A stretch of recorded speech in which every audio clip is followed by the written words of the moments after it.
Bien le bonjour à tous. Si vous avez cliqué sur cette vidéo, c'est parce que vous êtes intéressé par l'univers du dessin. Sans plus attendre, rentrons directement dans le vif du sujet. Tu aimerais dessiner? Prendre des cours? Ou tu es passionné? C'est déjà un bon point. Mais, c'est bien joli tout ça. Mais comment apprendre à dessiner si personne vous donne de cours? Pour plein de raisons différentes d'ailleurs. Manque de sous, pas d'école à proximité, ou le prof de dessin sent mauvais. Pour toutes ces raisons, il va donc falloir être autodidacte. Quoi? Ça veut dire quoi? Autodidacte. Autodidacte, qui s'instruit par lui-même sans professeur. Vous allez donc apprendre seul, comme une grande personne. Mais je vais vous donner quelques bases en m'appuyant sur mon expérience. Déjà, va falloir faire preuve de patience. Il faut des années de pratique régulière, une bonne dose de détermination et beaucoup de motivation. Je préfère être honnête, vos dessins vont pas évoluer en une semaine. On va cibler une bonne évolution en termes d'années. D'années? Oui, et au mieux de demi. Et encore. Ok, je vous vois paniquer. Mieux que des mots, un exemple. Vous voyez ce dessin? Il date de 2010. Pas mal de problèmes visuels, en effet. 5 ans plus tard, voici le même personnage, en 2017. Ça laisse de l'espoir, non? Ça embouche un coin et ça motive. D'ailleurs, si ça vous intéresse une vidéo évolution pour vous motiver, dites-le moi en commentaire. Donc, premier point, patience, travail, rigueur et détermination. Deuxième point, le dessin doit être avant tout une source d'envie et de passion. Ça sert à rien de s'énerver parce que ça marche pas comme vous voulez. Car oui, ça arrivera. Et pas qu'une fois. Passez le temps qui vous fera plaisir sur un dessin. Si vous le faites super rapidement, eh ben ça sera rapide, on s'en fiche du chronomètre. Si vous y passez 3 heures, bah c'est super. En revanche, si ça vous saoule, ok, pause, on va faire autre chose et on y revient à tête reposée. Dessinez à votre rythme. Troisième point, par où commencer? Oui, c'est bien joli ta présentation Marie, mais ça serait gentil de nous dire comment on fait pour apprendre à dessiner. Ok, comment passer de ça à ça? Je vais vous donner des pistes. Phase 1, recopier à main levée, c'est-à-dire sans calque. Vous prenez un dessin qui vous plaît dans un style graphique que vous aimez. Et là, paf, on y va, on recopie. Ça vous présentera les bases et vous aurez quelques notions. Et prenez quelque chose de simple, des portraits par exemple. Ne vous aventurez pas dans des positions trop cheloues dès le départ. Ça risque d'être trop complexe et ça va vous dégoûter.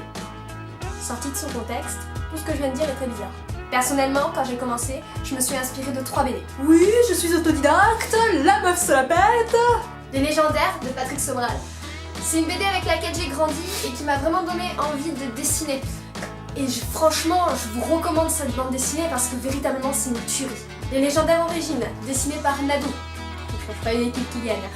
C'est une BD que j'adore et qui m'a vraiment aidé à trouver mon propre style. Et La Rose écarlate de Patricia Lifoug.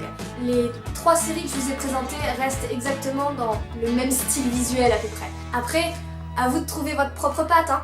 Ça viendra en pratiquant et en expérimentant plein de choses différentes. Soyez curieux et variez vos reproductions. Si vous voulez tenter une reproduction de paysage, allez-y. Même si pour vos premiers dessins, je vous conseille plutôt de faire une reproduction d'un dessin déjà existant. Parce que le problème, c'est que la réalité inclut la notion de 3D, qui est très difficile à acquérir au début quand on commence. Mais il faut pas perdre espoir, ça vient. Ensuite, une fois arrivé là, les reproductions ça se passe bien. Ok, entraînez-vous à faire des dessins via votre imagination et en vous concentrant sur un point en particulier que vous voulez améliorer, notamment niveau corporel. Personnellement, au début, j'ai fait énormément de visages en partant de ma base de recopie. Et puis petit à petit, à force de voir différents styles, j'ai appris à faire mes propres yeux, la bouche, le nez, les cheveux et enfin la forme du visage. J'ai essayé différentes choses. Mais surtout, restez ouvert parce que une fois que vous aurez renforcé certains points, il y en aura d'autres à faire monter. Et le corps humain est complexe. On va pas dessiner un corps d'homme de la même manière qu'on va dessiner un corps de femme. D'ailleurs, il paraît que le corps de femme est beaucoup plus compliqué à faire que celui d'un corps d'homme. Après, tout est relatif, hein. Si vous vous entraînez, il n'y aura pas de problème. En revanche, attention gros mots, les proportions sont essentielles et mettent du temps à venir. Mais faut pas se décourager. Et enfin, dernier conseil que personnellement j'applique encore aujourd'hui. Une fois que vous aurez acquis vos bases, Pour enrichir votre style et votre dextérité, prenez-vous en photo. Vous, n'importe qui, je m'en fous.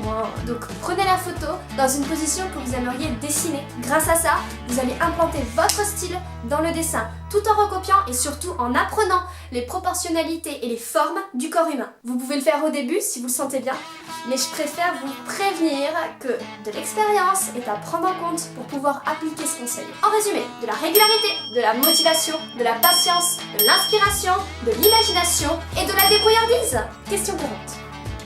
Comment avoir une bonne base de proportion dès le début? Hormis dessiner ce qu'on voit, c'est compliqué quand on est autodidacte. C'est pourquoi je vous mets dans la description une super vidéo du dessinateur qui peut vraiment vous aider à ce sujet. Y a-t-il des choses plus faciles à dessiner que d'autres?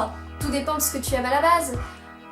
J'ai envie de te dire qu'il y a plus de choses compliquées que d'autres, mais après c'est en fonction de chacun. Je peux toujours donner, moi, ma notion de la facilité. Sur une échelle de 1 à 10, en partant du plus petit, on a les végétaux, les objets, les vêtements, les animaux, les yeux et les cheveux, le visage en général, le corps, les pieds, et le must du must, le plus haut, le plus compliqué, les mains. Les mains, c'est chiant à faire. En plus, au début, c'est loin d'être proportionnel. Après, c'est comme tout, faut s'entraîner. Plus tu en feras, mieux tu maîtriseras. Si tu décides de négliger ça, tu feras des super corps sur des petites mains toutes moches. Et ça serait ballot. Ballot, sur si je passe plusieurs heures sur un dessin, est-ce que c'est normal? Oui, c'est ton rythme. Fixe-toi des objectifs et ça ira tout seul. Comment on peut voir l'évolution? Et est-ce qu'on peut vraiment voir qu'on progresse? Alors déjà, je te conseille de dater tes dessins et ensuite de les ranger dans des pochettes par ordre chronologique. Comme ça, tu auras juste à tourner les pages pour voir la différence. Après, il existe des carnets et des cahiers, un peu comme celui-là, dans lequel tu vas pouvoir mettre tes dessins à l'intérieur sans problème. Mais chose super importante, il faut toujours dater ces dessins et les signer aussi. C'est super important pour les droits d'auteur. Mieux que des mots, une démo, ça ira mieux. Tu comprends l'intérêt? Dans ce cahier, j'ai 3 ans de passage. Ceci, c'est le même personnage qui est ici. 3 ans. Et enfin, dernière question. Une fois qu'on a dessiné au crayon, on fait quoi? Tu attends? Il paraît que ça va se remplir tout seul. Non, bien sûr que non. Après, on entame la phase d'ancrage, c'est-à-dire qu'on va repasser tous nos traits de crayon au stylo noir. D'ailleurs, un dessin, ça se fait en 3 phases. Le crayonné, l'ancrage et la colorisation. Personnellement, j'encre avec des stylos qui sont faits pour ça. Et tu vas en trouver en papeterie, c'est pas très compliqué. Tu as notamment les pilotes V5 H-Tape Point 0.5 qui sont super utiles pour ça. Et après, on va tabler dans des stylos un peu plus de marque, notamment de la marque Faber-Castell qui sont super efficaces, dans différentes tailles selon la grosseur de la mine. Mais je vous expliquerai les différentes étapes et comment les réaliser dans une autre vidéo. Allez les petits loups, la vidéo doit être assez longue comme ça. J'espère vraiment qu'elle vous aura plu. Si jamais, n'hésitez pas à me le faire savoir en commentaire ou en me laissant un petit pouce bleu.